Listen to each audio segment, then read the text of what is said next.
So Jerome is Jerry, is that right? Yes. Oh, here's Vinny. Hi, Jerry. Hi. Jerry, Scott, Nicole.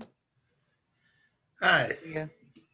If, I don't know how to make the other participants window go away, so it's not part of the recording. That's what I don't know how to do. Let me see if I can do that from Zoom. And then we'll go ahead and get started.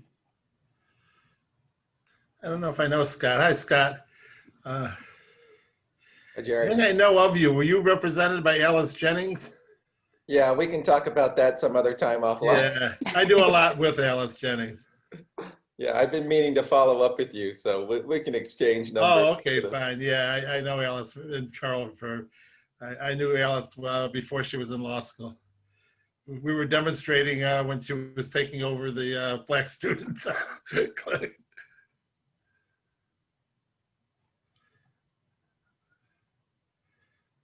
Sounded like he had a rough case, so unfortunately. So. There's some way, hold on.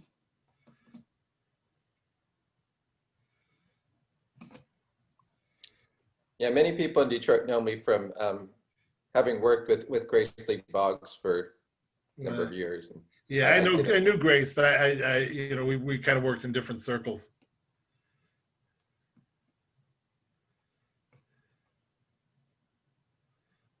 You probably know Rick Feldman pretty well, huh? Yeah, I've been on the board of the Boggs Center for almost 20 years, so. Rick and I were roommates in college. I think I remember him saying that once. Right.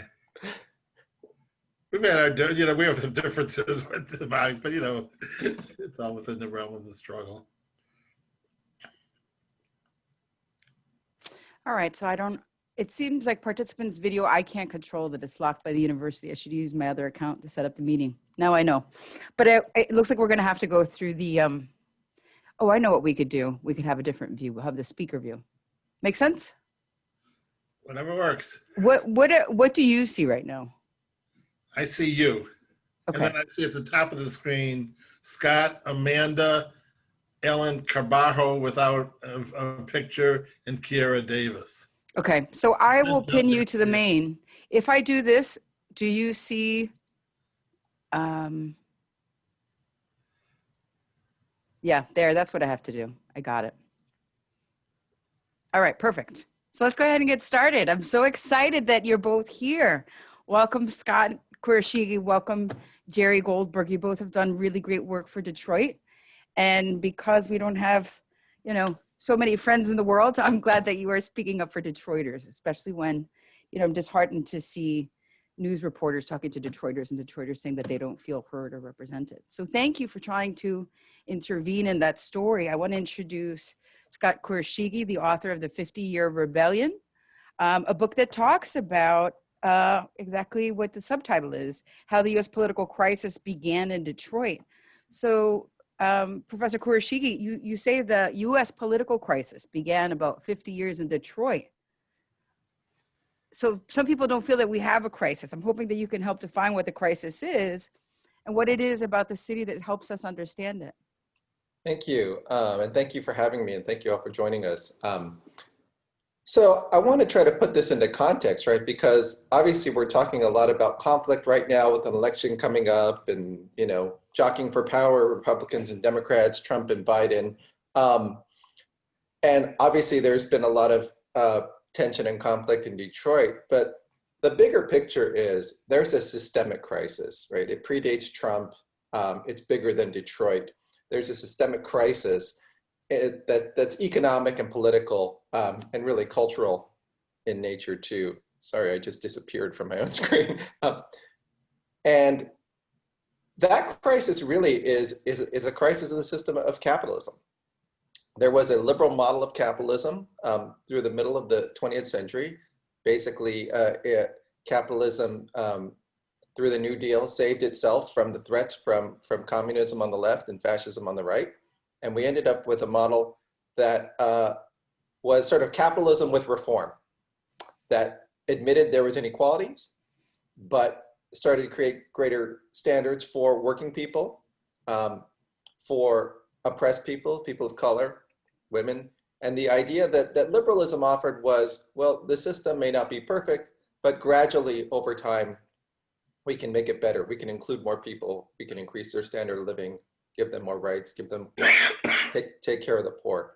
And what we really saw in the 60s rebellions was that system was not able to deliver, and it really was never even set up to deliver. The promise of reform was always simply to delay the, kick the can down the road, right? And make people think that things will get better someday.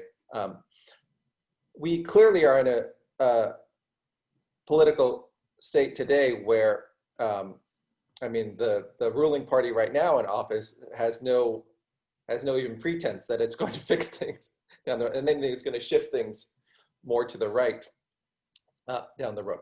So what we've had since I would say the last 50 years is this crisis where the system that, again, certainly not everyone bought into, but legitimized itself to where it was relatively stable for a long period of time, has been in crisis.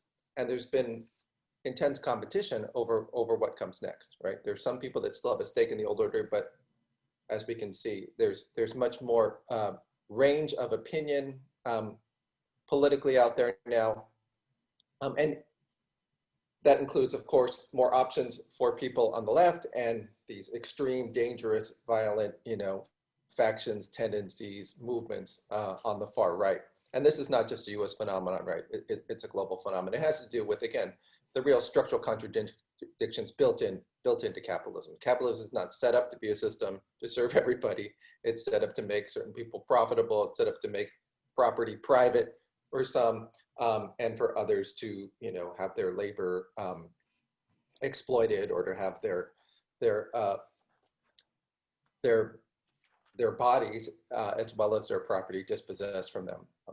So Detroit is at the center of this, not because, and this is the thing I really want to stress, there's so many ways in which the popular culture, the mainstream media dump on Detroit and say how bad things are.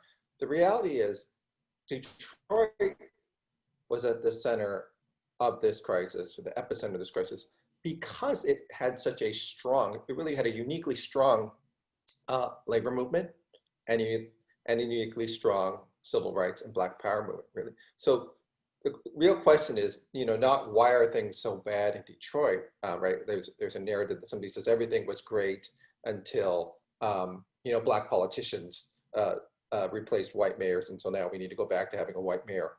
Or, things were fine until Detroit became a majority Black city. Those are sort of the racist narratives that are out there. But really the question is, why did Detroit become the center of this neoliberal right-wing assault on its political, power and representation, to the point where, again, ultimately you get a complete state takeover, right? It's because Detroit was really at the center of workers' power and Black power. And that was threatening to the existing order, right? What's funny is that Detroit is unlike many cities. It's like Puerto Rico, right? And it's had a similar sort of emergency management and then very sort of strong-arm tactics to redesign the economy in ways that perhaps were invisible for this period you're suggesting between the 60s and the 90s. All of a sudden, through emergency management, the city becomes something completely different. It seems unique. Yeah.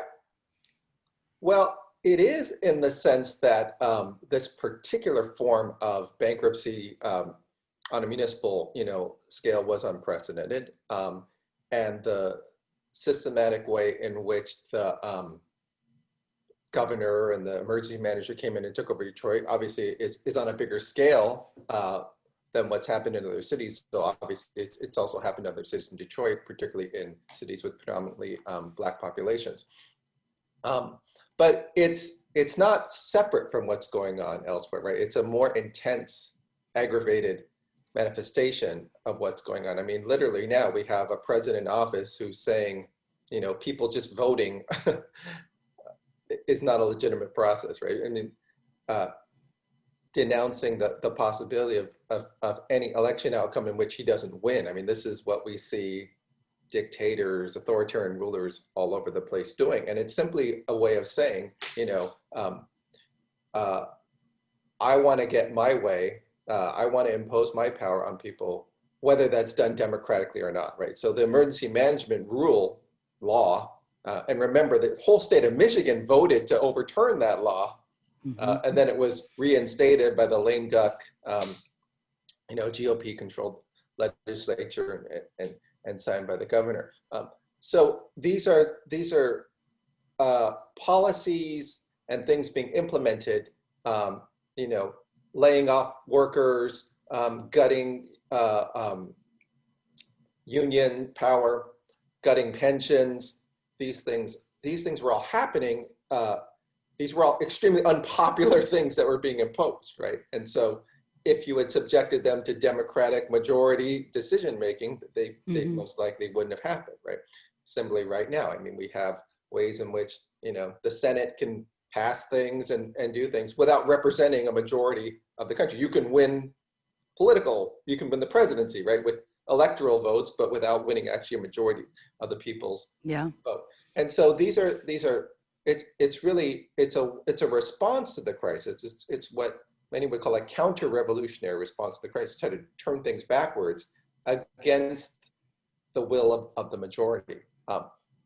And so I think that's clearly something that's happened in Detroit that's taken on a very extreme turn because Detroit is majority Black, and then you have, these white business elites, corporate elites like Dan Gilbert come in and they can buy up, literally, it seems like almost every building in downtown, right, within a short period of time.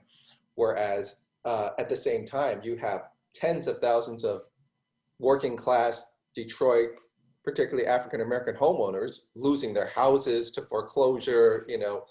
Just today, there's been a whole new expose about the demolitions have happened so fast. I mean, so not only do you have money that was supposed to go to helping people stay in their houses being used to tear down people's houses so that the land can be bought up by speculators and developers. Now we're also seeing that was done in such a hasty, unsafe fashion that it exposed so many children and families, particularly in low-income Black neighborhoods, to lead poisoning, right? Because when you tear down a house, it's got all these contaminants and pollutants in it. And if you do it in such a short period of time in a concentrated way, then people get severely exposed to that. So that was just in the news in the last 24 hours I saw. So I think, in many ways, again, what's happening in Detroit, it takes on an extreme form because racism, because classism is used to impose these anti-democratic measures and disenfranchise people. But then these extremes set a new standard. They sort of move the bar for everybody across the country. And I think, as been seen, you talked about Puerto Rico. I mean, as I wrote in the last chapter of my book, all of these folks that literally worked on the Detroit bankruptcy and took credit for orchestrating these new, basically taking a corporate bankruptcy model and applying it to a city in an unprecedented way, then said, we've created a model we can take all over the world. And they literally went straight to Puerto Rico and were working as consultants for basically the neoliberal corporate, restructuring measures they were imposing upon Puerto Rico through Promesa and other things like that. I mean, literally some of the exact people, I think Andy Dillon was one of those that started working for these companies. Well, it's funny because as a Puerto Rican, right, and as also a New Yorker, I've seen a lot of different disasters, lived through a lot of different disasters, Katrina, 9/11. And it strikes me that, the planet right now is living through a disaster. And something that I've learned from having lived through several disasters is as you are going through it, you really don't understand what's happening, right? There's this almost like this sort of cognitive dissonance where this can't be happening because this just doesn't make sense. My brain can't process it. And that's what your book feels a lot like. You start with bank foreclosures, right? And the predatory loans. And then you remind us of the auto bailouts. And then you hit us with the emergency management, first of schools. It starts in the 90s. and then of the city. And then you talk about the water liens that lead to foreclosures. You talk about tax foreclosures. So it just feels like a lot of disasters that happen in a very short amount of time, in 5 years, right? And it's very hard, I think, still, working in Detroit through that entire period, even for myself and my students, to make sense of it. I'm wondering if you can give us some, high level overview that helps us make sense of such a complicated, couple of years that we went through there. Yeah, I mean, I think, when we're in a crisis, right, there's these different competing tendencies that affect human beings. One is that sense of, to help each other, to survive, we have to stand together, right? That in a crisis, the only way to survive, as Gracie Bogg said, is by taking care of each other, right?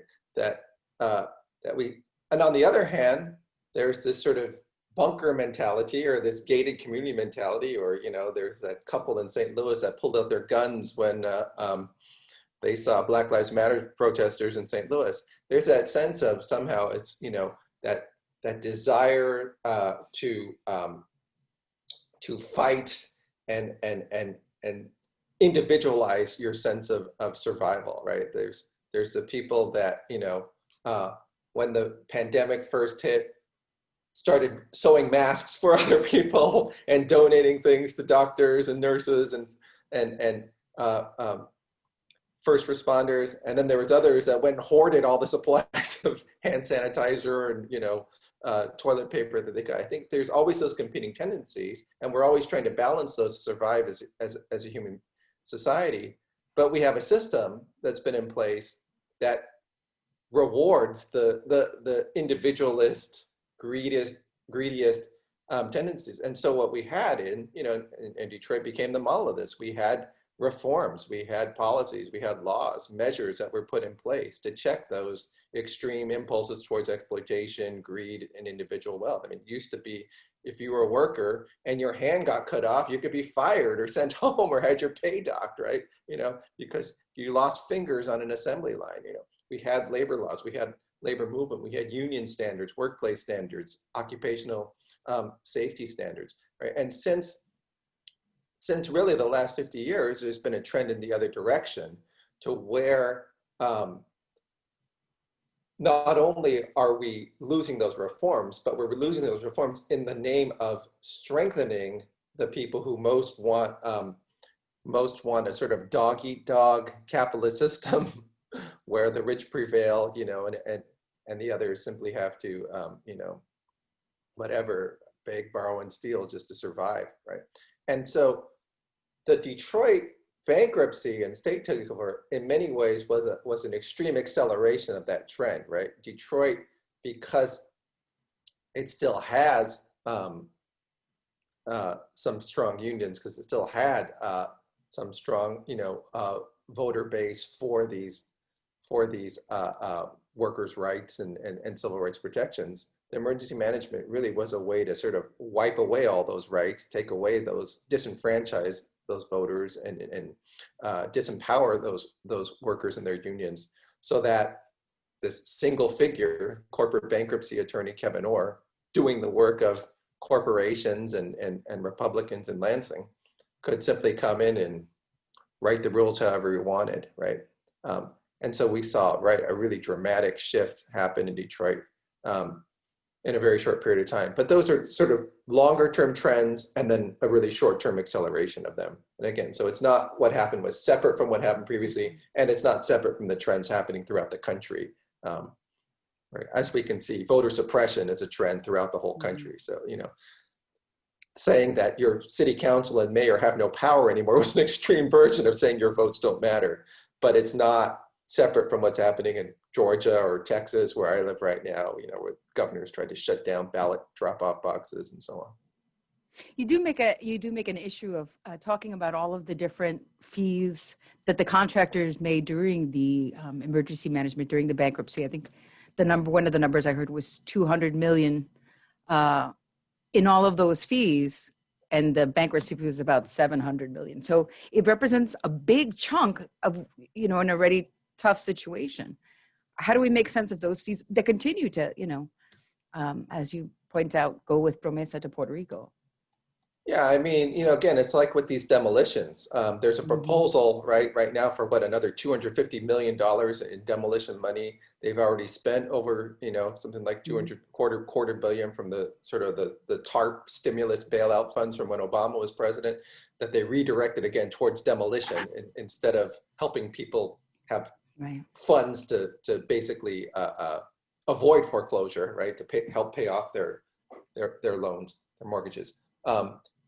I mean, part of it is there's people just simply self-interested in invested in making this money, right? I mean, so you've got all these people out there competing for these monies. Most of them are not even Detroit-based businesses. Most of them are not Hmm. Black-owned businesses. So there's a whole, business class of folks out there that simply want that money, whether they're the corporate attorneys, uh, whether they're the demolition companies, whether they're companies like is it Homrich that was there to shut Hmm. off, that got paid per house, to shut off as many um, water lines as possible in people's houses. So yeah, I mean that's a sad part of it, is that yeah, when the money's out there, instead of this government funding being used directly to help people and serve people, it's being used to advance this other agenda that ends up making people lose water, lose housing, and there was a quote from John Gallagher, who writes for the Free Press, and on one level he's a very smart architectural historian and critic. He's a generally liberal-minded person, who uh, uh, believes in equity. But the way he saw, the way he framed the choices for this city, I think very much encouraged this kind of thinking, where he said, the problem with the City Council of Detroit is they had a social worker mentality. And Mary Mann Mahaffey, a Wayne State alum and former faculty member, was really one of my friends. She was very much a liberal, progressive person who, yes, believed that when the city received funds, it should go to the people most in need, right? And what Gallagher said, and again, this is his own words, so I'm not even characterizing them. He said, the problem with that social worker mentality is you never get this big bang for your buck. You can't sort of, you can't, if you're simply spreading the money around, you can't revitalize the whole downtown or create a splash where you get the big bang for your buck. But in some ways, that was the point, right? Instead of having the money go in big chunks to Dan Gilbert or other investors, or even these kind of liberal-minded planning people, it was going directly to the people most in need, right? And that's what's really been lost, right? Now, how many libraries have been shut down? How many rec centers have been shut down? How many schools have been shut down? And so what you have is an even greater gap between the privileged, right, and the not privileged in the city. And so much of that tracks onto racial disparities that Detroit has really become a symbol of. And then, of course, when you have those disparities, it links to disparities in policing and imprisonment and so on, and everything becomes linked in a really vicious cycle. Right. I think it's interesting how the state, and I'm interested in thinking more about how even the federal government helps that process of dispossession. It's not something that just happens. It happens because of the kinds of force that you see under emergency management. But at this point, I want to bring Jerry Goldberg, who's with Moratorium now, to come in on the conversation, because he's been working a lot with, well, evictions, foreclosures, and utility shutoffs. So basically everything we're talking about.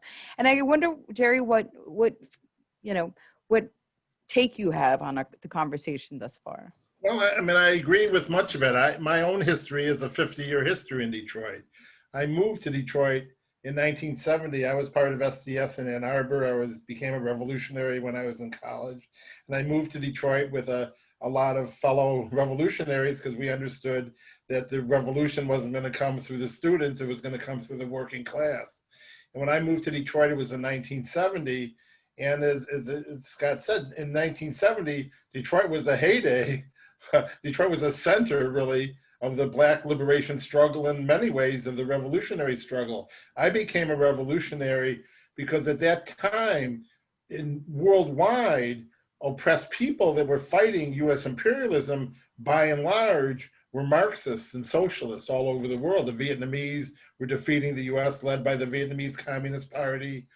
I went to Cuba in 1970 and spent 2.5 months in Cuba, and it was really the heyday of Cuba. Cuba was in the midst of its 10 billion ton high cut cane with revolutionaries from all over the world, and it was a tremendous experience. And all over the world, really, you had lived in Africa, in southern Africa, in Guinea-Bissau, Mozambique, Angola. Liberation movements were all led by Marxists. So there was a revolutionary current worldwide that began finding its way certainly into layers of the Black struggle, especially in the Black Panther Party and in the League of Revolutionary Black Workers.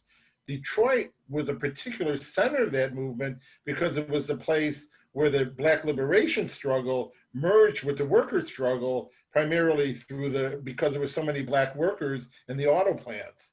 And the League of Revolutionary Black Workers became an expression of that, bringing revolutionary Marxist politics into the working class struggle. And that was a tremendous fear to the powers that be, because it meant that where in many cities, Black workers were in a more dispossessed class. In Detroit, they were in the center of production and had the power to shut down production. And I actually worked, when I first moved into Detroit, I worked in a plant that was mostly white out in Michigan truck plant out in Wayne. But it was interesting, and it was when I hired in, the racism used to kill my ears. It was so terrible. But within 2 years, we formed a caucus in that plant and elected 5 Black committeemen out of 7 in a plant that was only about 10% Black. And the reason was the white workers were saying that the Black workers in the city were fighting back, and the white workers were also exploited. And when we pulled together a multinational caucus, we were able to, these same white workers who maybe came from very racist backgrounds, they saw that their material interest to deal with their own exploitation was in linking up with that struggle on some level. It doesn't mean they suddenly weren't racist and they went through a moral transformation overnight, but it showed the power of the struggle. And Detroit represented that, and it was a great city. I mean, there was no, one summer in '74, there was two Black workers were fired by a racist supervisor. 5,000 workers surrounded the plant at Jefferson Assembly. There was a plant takeover at Mack Avenue, Mack Stamping. It was week after week there were struggles, and of course, and Mayor Young was really elected based on that struggle. I mean, Mayor Young, there was a big struggle when Stress came in. The Stress was a killer police squad that was brought into Detroit. There was basically a squad to kill Black people. It murdered 15 unarmed Black people in a year, and also was used and directed against political activists as well. We experienced that firsthand. And there was a big movement against Stress. Thousands of people, all the groups came together. And some young Black workers actually picked up the gun against them and had a shootout when Stress was defending, the cops were defending a dope house and became heroes. And Mayor Young had enough sophistication. He himself was not a revolutionary by any means, but he came out of the communist movement and had enough sophistication to kind of use that movement to get elected mayor. And his election was a significant election because it was the first time that a Black mayor in a major Black city had been elected.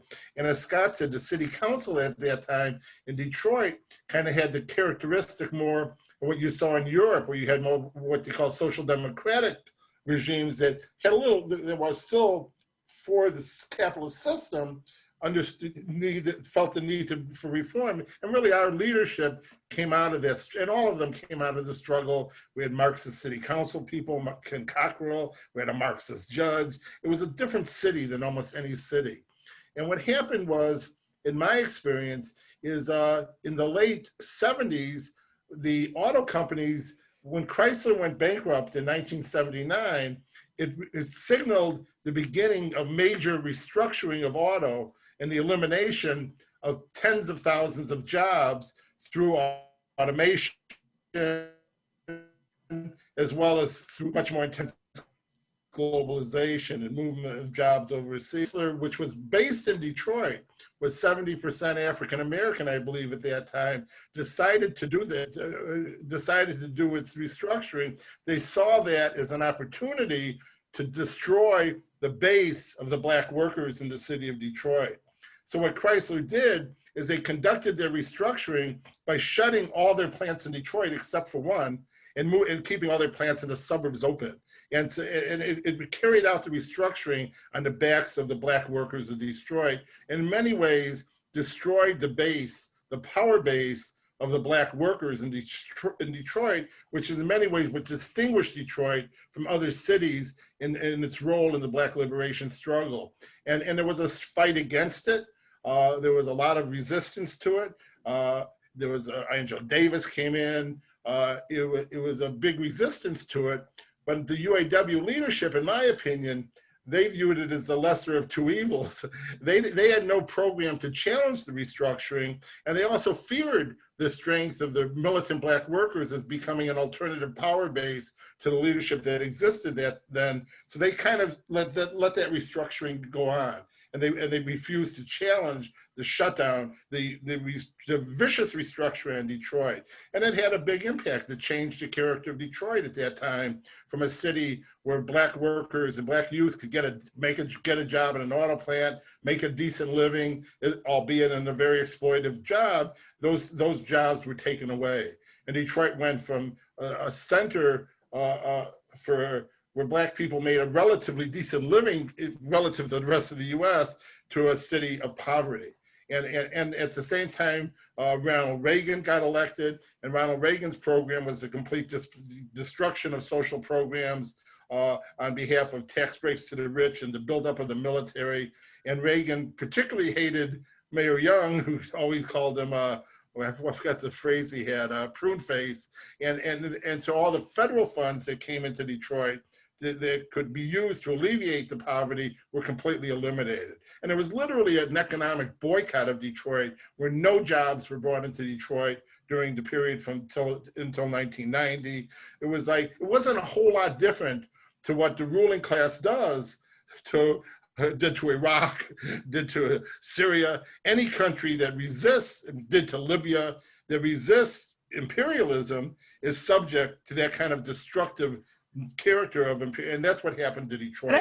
I want to pick up on something you're saying that I think is really interesting. It's funny, maybe a coincidence, but Professor Kurashige, you speak about the anti-Detroit sentiment among suburban whites. And I'm sure you know that this summer, President Trump had tweeted about the suburban lifestyle dream. And it's interesting because you're talking about the American dream, and what is this suburban lifestyle dream? And what is it that about the suburbs that's pitted against the urban? I mean, that the fact that it has national resonance says something. Who do you want to answer that? You. Oh, okay. Because you talked about the suburban area around Detroit. I mean, again, this is something that's happened really nationwide, but it's been particularly an acute problem in Detroit. You know, Thomas Segura, the historian, has written a book about this. It's gotten a lot of attention, justifiably. The gap between the city and the suburbs is a really important one. We certainly know it as a racial gap divide, though even that's changing because a lot of these suburbs that were originally all white, you know, like Clinton Township, you know, Oak Park, Southfield, East Point, which of course used to be East Detroit until when it was all white, they decided they wanted to change their name. Those places all have significantly black populations now. Warren, for instance, particularly Southern Warren. So it's not a clear racial divide as used to be. I mean, the all white suburbs are now even further out there, whatever, 32 Mile or something out there. But clearly, historically, it's been a racial divide. And politicians have really found a way to exploit that, right, that racial divide by creating these kind of culture wars. I mean, but what Trump is doing now, saying that, you know, Cory Booker is going to somehow create policies to destroy the suburbs by bringing in, you know, low-income housing. This is an old narrative. It just sounds so crude to hear Trump say it because politicians had learned to refine their language and use more of those so-called dog whistle appeals that weren't so overtly inflammatory and racist, right? But really what it is, it's about the suburb becomes a model for privatization and for an individual way of thinking against that collective model that said, look, if capitalism has these inequalities, the way to give it more of a human face is to create more collective rights through unions, through civil rights laws, right? Through public housing. So instead of public housing, which gets overturned during the McCarthy era, federal subsidies go into individuals buying homes in the suburbs. Individuals, people couldn't afford mortgages for the most part until after World War II, through the GI Bill and through the FHA, subsidizing it, making it so you could give a down payment of 10 or 20% instead of 50%, and then you can pay off your loan in 30 years rather than 10. So instead of like today, if you had a 10-year loan and you had to put 50% down, you'd have to come up with hundreds of thousands of dollars up front and then like a $5,000 payment each month. Nobody could afford, people can't afford housing as it is right now, but the government made it much more affordable, but so much of that money went into new suburban housing in these predominantly or all white neighborhoods, instead of public housing, which could have supported particularly poor people, which did previously, right? And then now you look around Detroit, all those public housing projects like Brewster, Jeffries, they've all either been torn down or converted into private housing, right? The other way in which that collective sense of collective good or public good gets turned into individualized benefit is through transportation, right? Instead of having public transportation, increasingly the suburbs subsidize people who drive cars, the road, the payments for roads and bridges subsidize, the trucking industry, and they subsidize individuals, while at the same time, it's getting harder and harder for people to, have decent public transportation. There are still cities that have really solid public transportation compared to Detroit, but even places like New York are experiencing crisis. And obviously Detroit has nothing compared to the public transportation options that people have in a city like New York or Paris or London, for that matter, if you want to go further. And so, you have that combination of an individualized mentality with this kind of gated community mentality that Detroit is dangerous, that culture war sense of that Trump is talking about, right? That there's dangerous gangs and thugs and criminals that are about to, invade your suburb unless you vote for these law and order candidates. Another example, L. Brooks Patterson, who passed away recently, he ruled Oakland County. He ruled the suburbs really for the wealthiest suburbs for 25 years. He started as an anti-busing lawyer, saying to suburban white people, you got to stop this busing, or basically black people from Detroit are gonna be basically taking over your kids' schools, right? That mentality that really fueled the suburbs for 25 years, a whole generation, really 50 years of structural development, 25 years of this intense politicization from Nixon up through Reagan and Bush. And it's really only now that there's even a reverse trend, people moving back towards the cities and the suburbs themselves becoming more diverse, that perhaps Trump's appeal will not work in the same way that it has previously. Right.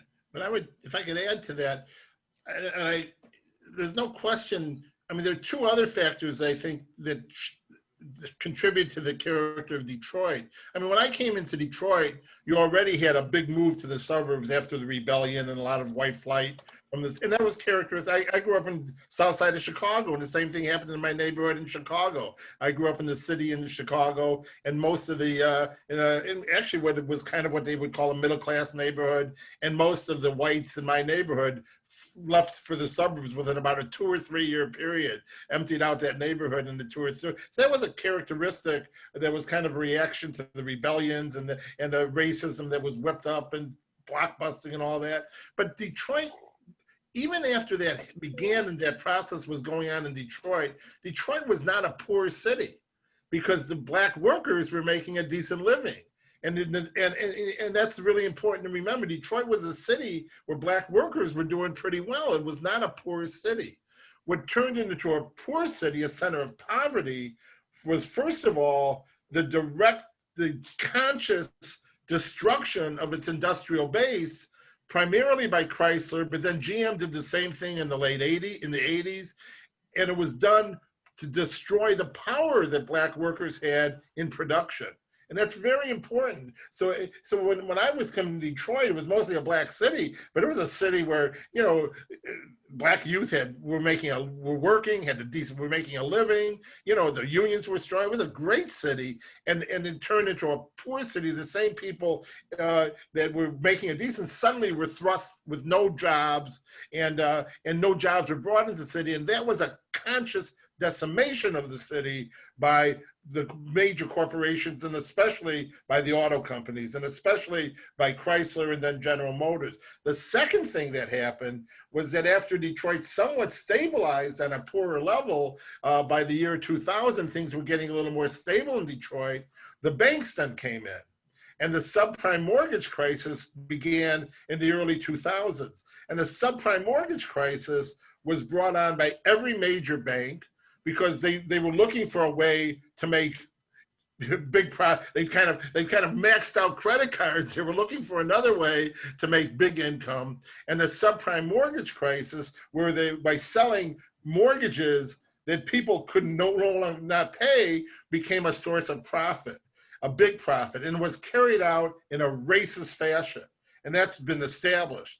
There have been many studies that have shown where black families and white families had the same income, same credit base. The black families were placed in subprime loans and the whites weren't. Where Detroit still had the highest black homeownership in the country as of the early 2000s. And honestly, our neighborhoods look nothing like they did now.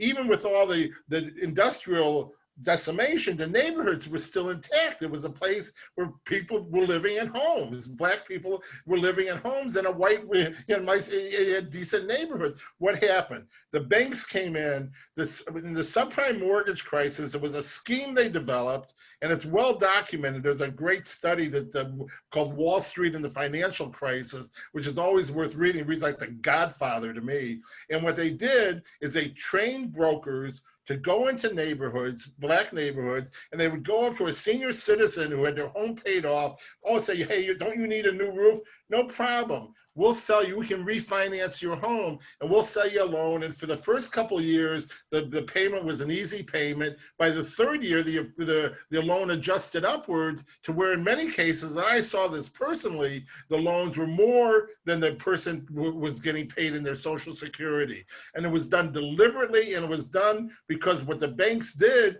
is they would securitize these loans and sell them as packages on Wall Street, as bonds on Wall Street. And the rate of profit on the subprime loans, and subprime means at least 3% higher than the Federal Reserve rate on loans. When they sold them on Wall Street, the rate of profit was 8 times greater than it was on the fixed rate mortgages. It was too good to resist. And every bank jumped into it. And Detroit became a center for that because we had the highest black homeownership.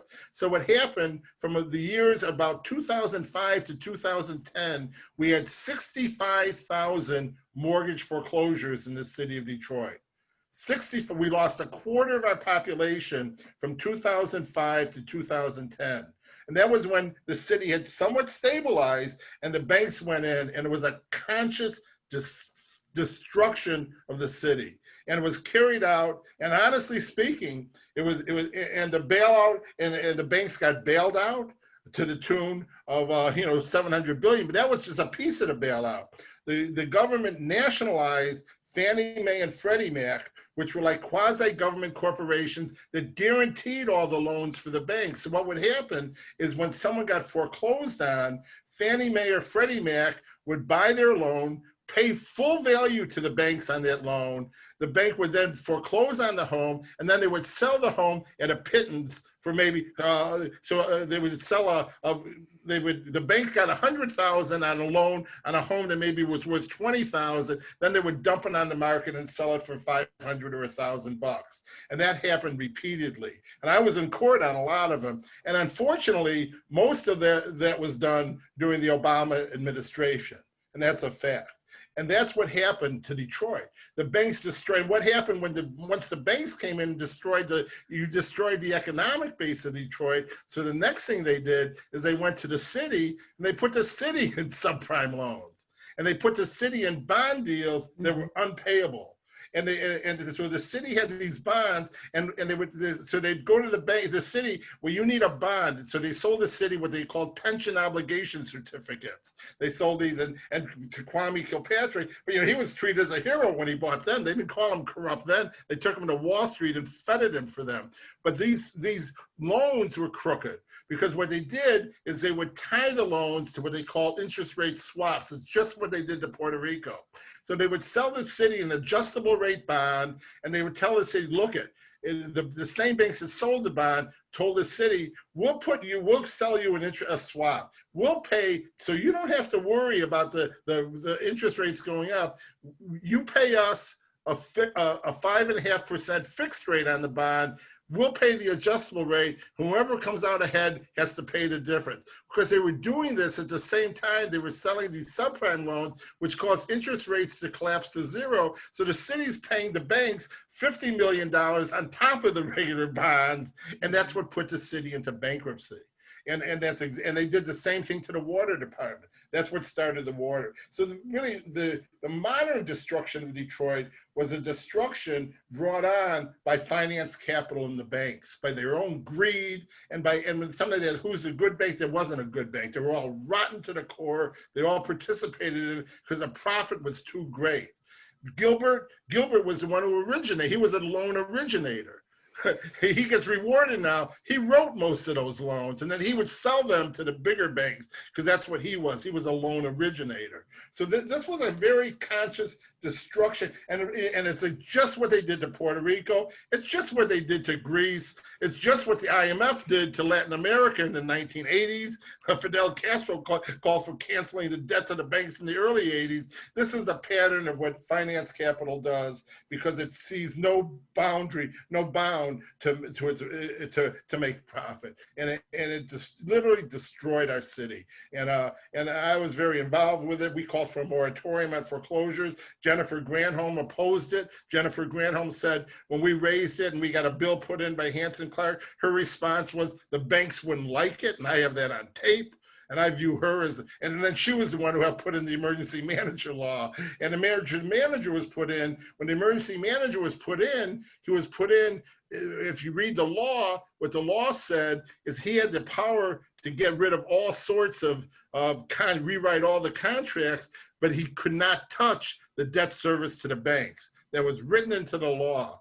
The reason they went into bankruptcy was he couldn't also go after the bank with the pensions, which were constitutionally guaranteed. And as Scott said, he had to go into the bankruptcy to destroy the workers' pensions, which was really the destruction of the public unions. I appreciate all your attention to the capital side of it, right? The banks and also the corporations that left Detroit. But I think that the point that I really want to make, drawing from Kurashige's book, is that this cannot happen without the support of the federal and the state government, right? It's the fact, for instance, you mentioned Patterson. He talks, you in your book reference that New Yorker article. He says, I love sprawl, right? So we hate Detroit sprawl, and Detroit politicians have messed up because of all of that sprawl, but it somehow works when it gets to Oakland County, making Oakland County one of the highest rated suburbs in the United States, right? Based on Morningstar ratings. So I think it's important to remember that politics are really sort of making this possible. And in the chat, some people want to know, what is a loan originator? And is this still going on? Oh, yeah. Yeah, you go ahead. Either way, he was the one who wrote the loan. When you got a loan from a mortgage, someone writes the loan, and then they would sell it to another bank, and then they would sell it to a securitized fund. Gilbert originally was a loan originator. Now he's grown into a holder of loans. But ultimately, you're right. The federal government's role was paramount in all this, because the federal government is what guaranteed all the loans. It bailed out the banks, guaranteed the loans, and when the evictions came, almost all the evictions as a result of foreclosures were carried out by the federal government. The government carried out the evictions because they bought out the loans. They bailed out the banks for the loans, took them off the hands of the banks, and almost all the evictions due to foreclosures from 2005 to really more from 2008 to around 2013 or 14 were carried out by the federal government. And that federal government was not just the Republicans. That Right. was the Also Obama, the Democrats. Biden Let government. me cut in here because Scott makes a really good point in his book where he says somehow it's passe, right? We're going to bail out the banks, we're going to bail out auto, but when it comes to bail out Detroit, we're just not cool anymore. But that sort of seems, to lack a little bit. Can you help us understand that a little bit? Yeah, I mean, I want to use that loan originator metaphor. I mean, people know what used car salesmen are, right? I mean, they collect a commission when you buy a car, and they will bend the truth or, cover up some flaws to get you to buy it. And then 6 months later, you're stuck with this lemon, right? It's the same thing metaphorically with people selling you a mortgage. They collect their fees for that, then they pass it off to, someone on Wall Street, right? And you might get stuck with a bad mortgage or a bad house at the end of it, but they've collected their fees, just like the people demolishing houses now. They collect their fee up front and then they move on. It shows you why it's really a systemic crisis, why Detroit's crisis can't be separated from the systemic crisis. In the prior model of capitalism and up through the 60s and 70s, you had companies getting very wealthy, of course, and CEOs becoming millionaires, but they were selling actual products. They were selling cars. And that meant somebody had to buy them. Somebody had to build them and somebody had to buy them. So in order to have stable production, they gave workers more benefits, higher wages, unionized security over the years. And then in order for middle-class people to buy these products, Henry Ford started with the $5 a day. Eventually people had, the so-called American dream of a middle-class standard of living, right? That is really one model based upon, again, capitalists making millions, but not necessarily billions, and workers, having a middle-class standard. That's really what has been undermined over the past 50 years. Wages for working class people have basically stagnated, while profits for corporations, and salaries for CEOs have skyrocketed. Everyone knows this basic, read someone like Robert Reich, who's kind of written textbooks on this. And think about this now. When people can't afford to buy these things because they're being paid decently, how do you keep collecting fees from them? You have to basically sell them debt. Right. Right. And so much of what's happening now is people not even buying products, but people, companies profiting off of their debt. And Wall Street, the financial sector, Wall Street is just a metaphor for the financial sector, they don't make money by selling products or building products. They make money by basically collecting these financial fees. And so there's just no incentive to build a decent product, to treat workers decently so they help you build those products, or to pay workers decently so that they can afford your product. We've really moved to very certain model. So much of the labor now can be done, at much cheaper wages through outsourcing and so on. And the other shift towards the suburbs was not just in Detroit, but towards cities like Phoenix or other places, in the Sun Belt region that never had strong unions, right? So that's a big point. And I think that the parallel that any student can see today is what's happened with education. I mean, college used to basically be free. You could work a part-time job and easily pay for going to Wayne State or the University of Michigan. Even when I started college, it was only something like, $700 a quarter at UCLA, which is one of the top universities in the world. Now, people can't even get a college education for the most part, unless your parents are already, wealthy and they give you a trust fund, without taking out tens of thousands of dollars. So college is simply, people don't even expect to pay houses off anymore, right? So many elderly people are actually now retiring with student loans. So everything is now based upon not actually owning anything, but simply being in debt. And if you're lucky, being able to make payments. And that in many ways is what's happened in Detroit, as Jerry talked about. You used to have people who made good union wages and people who had public employment that gave them decent wages and oftentimes unionized contracts with that. That's so much what was eroded over time and then rapidly abolished through the bankruptcy, state takeover, emergency management regime. And just if I can just add one thing to that, is that along those same lines is the banks played the same role to the cities and to governments is what happens when the tax base, when people are making less funds or when people are getting thrown out of work, the tax base for the city government goes down. So what happens? The banks then, well, we'll give you a loan. And they put the cities in debt, just like they do to the individuals, and their debts are no less onerous. So when the city can't pay its debt, or pay really the exotic forms of debt, what happens? They said, well, you got to privatize the water. You got, and water is being privatized all over the world. There's a study that 70% of the world's water has been privatized since 2004, and the motivator was the World Bank.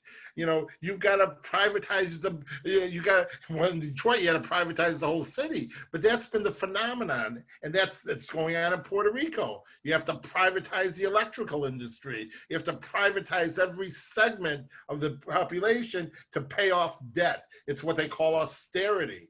And it's a worldwide phenomenon, and it's a product of the dominance of finance capital at every level. And you know, and if a city government's not doing it fast enough, or if a country's not doing it, they impose direct control. Yeah. That's really what emergency management, they did the same thing to Greece. They do the same thing to Puerto Rico. Puerto Rico's run by the Financial Control Board. It's another form of an emergency manager. I want to go back to something you had said earlier, Jerry, about how you left Ann Arbor because you knew that the revolution would not happen with students.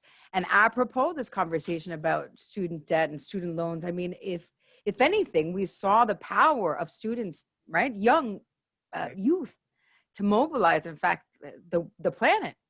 Black Lives Matter protests that started, you know, over the summer, and that quickly were picked up in other countries. I mean, a lot of our students, for instance, were down in Detroit protesting, and that protest was pretty consistent. It's still going on. You know, it hasn't stopped. It wasn't something that ended when the media coverage packed up. So I want to get back to, I guess, the power of people. You know, it surprises me, Scott, that you have such a short conclusion to your book. But what's brilliant about your book is the chapter before.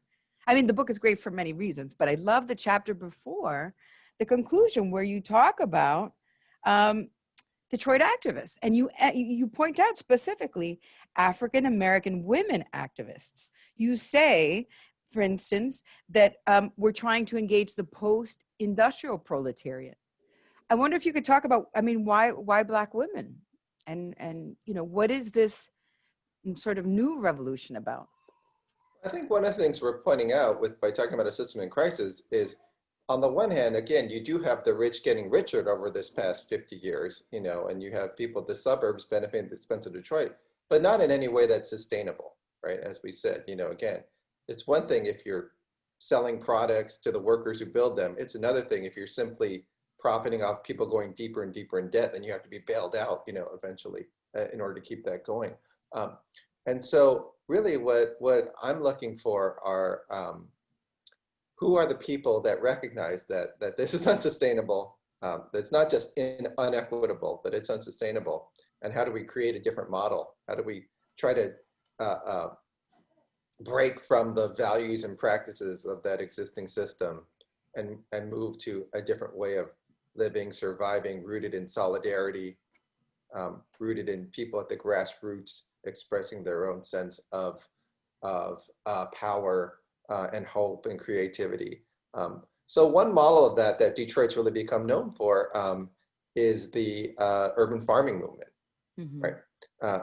Where on the one hand, it's a survival mechanism for people that, you know, as people know, Detroit has these so-called food deserts all over the places where instead of healthy, you know, grocery stores, people have to buy fast food or convenience store, party store food at a gas station. So people grow their own food, but the farming movement also becomes a way for communities to come together, for people to say all these vacant lots, right? They shouldn't just be taken over by speculators and developers. They should be owned in common by the people in the communities for their own benefit.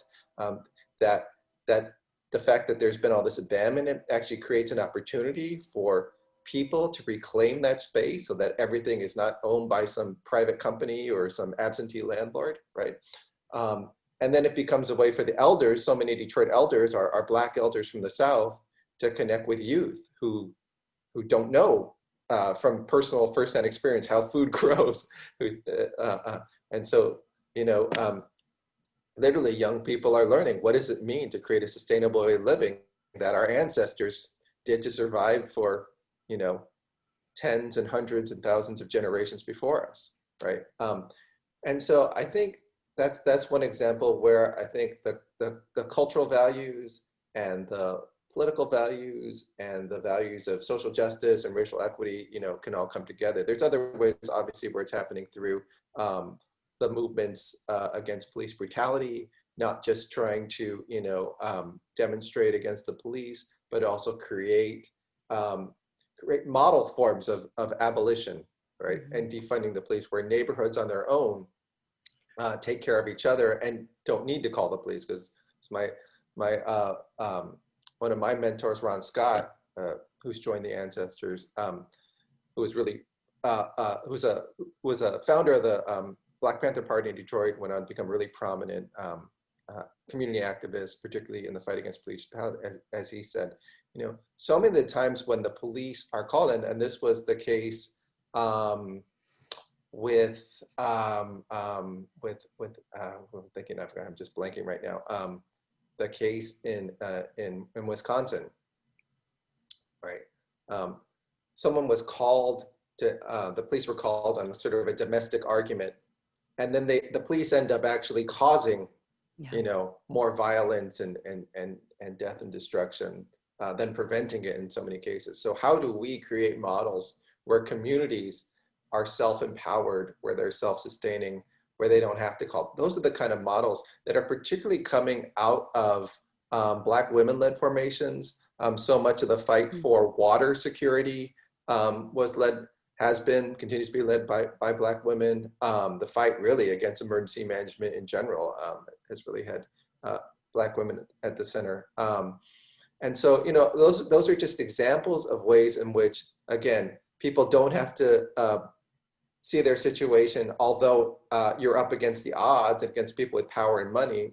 It's not a hopeless situation, right? There's always power in people organizing. And organizing doesn't just mean protesting. It doesn't just mean voting. It doesn't just mean changing the people in power. It's changing the way we relate to each other, changing the way we relate to our land, our food, you know,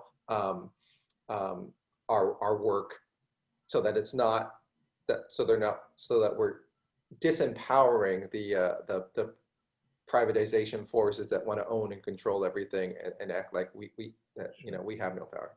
I really appreciate that. It's definitely true that I see in Detroit, especially amongst activists, a call for, you know, an end to this mindless consumption, the need to always measure your worth based on what you have instead of what you do. And that's that's a trend that connects Detroit with what's happening all around the world. I mean, this is what the Zapatista movement has, you know, really meant in Mexico. There's so many movements in Latin America that have been pushing in this direction, in Asia, in Africa. It's really about, you know, at its heart, they may be different philosophies here and there, different tactics here and there, but it's about recognizing that how did human beings survive as communities, as people in solidarity with each other for so many years, in harmony with the earth and with other living things. You know, obviously this is really essential to indigenous peoples' cultures and modes of governance. And we, in a very, very short period, and people know this by looking what's happening with climate change, in a very short period of time, disrupted those patterns that had sustained life, not just human life, all forms of life on Earth, plant life, you know, animal life, for centuries. And it's so clear that in a very abrupt period of time, we disrupted that and we're out of balance. I think it's funny because that real plunder of the earth starts about, you know, the real escalation of the plunder starts about 50 years ago, right after World War II. So it's also important to look. Do you have a minute? So we getting no, off? Go ahead. Just one thing I want to add, just along those lines, is, I mean, the last period, the demonstrations have been phenomenal that we've seen among the youth.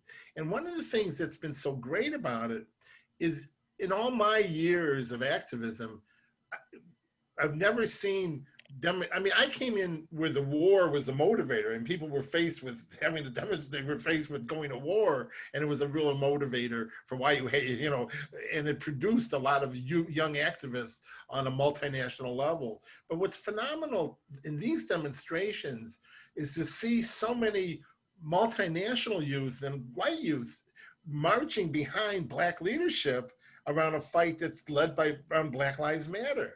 Think about it, and certainly it's been motivated. The motivating factor in the march is the outrages, the racist outrages that we saw with George Floyd and so many others.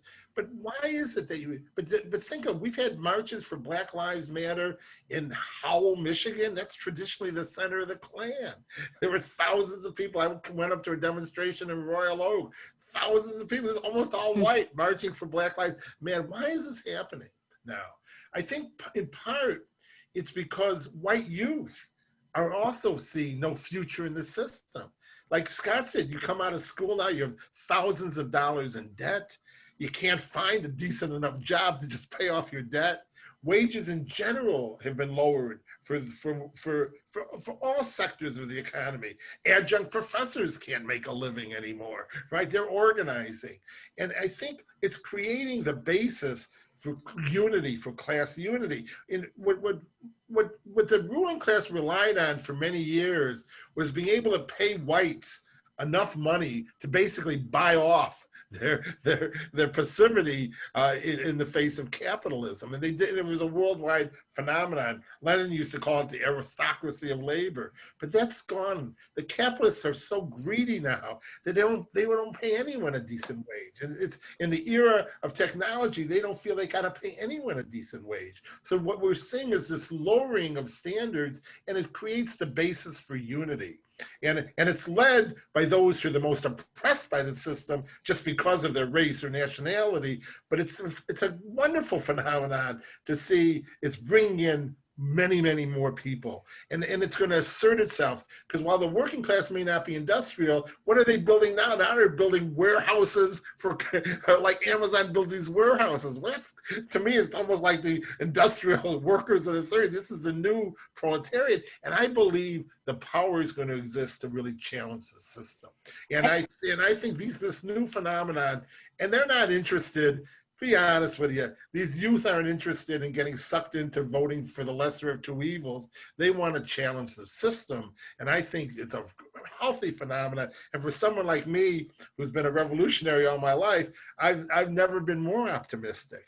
And also, it's also connected to the fact that the very existence of the planet is dependent on taking on this struggle, because capitalism will destroy the planet, and it's destroying it. And it's like Chavez called on, that the war, the fight of this century is the fight fight for socialism is to save the system planet. And I think all these phenomena are leading to what I think is a rebirth of revolutionary struggle, and it leads me to much optimism. And it's obviously combined with what Scott said, people creating their own institutions, but also challenging the system so we can create the whole society as a new institution based on human need and not profit. It may not be revolutionary, but I want to remind everybody that we're less than 3 weeks away from the 2020 election. And with the 2020 election, you have redistricting, right? Not only do you have redistricting, you also have legislative seats being assigned. Right. So we are talking about a moment where at least Biden has been pushed very much to the left on his environmental policy, precisely because Trump was, so militant about rolling back a lot of the regulations on environmental exploitation. So on that note, I really appreciate the work that both of you have done in support of Detroit. And I also want to, recognize my students who are on this call, the youth who are, right, going to save the planet for us all. Yeah. I thank you all, everybody on this call for your work. I'm going to ask the students to go ahead and leave. I'm going to stop the recording, and I would love for Scott and Jerry to stay on for a minute. Yeah. Sure. Thank you all.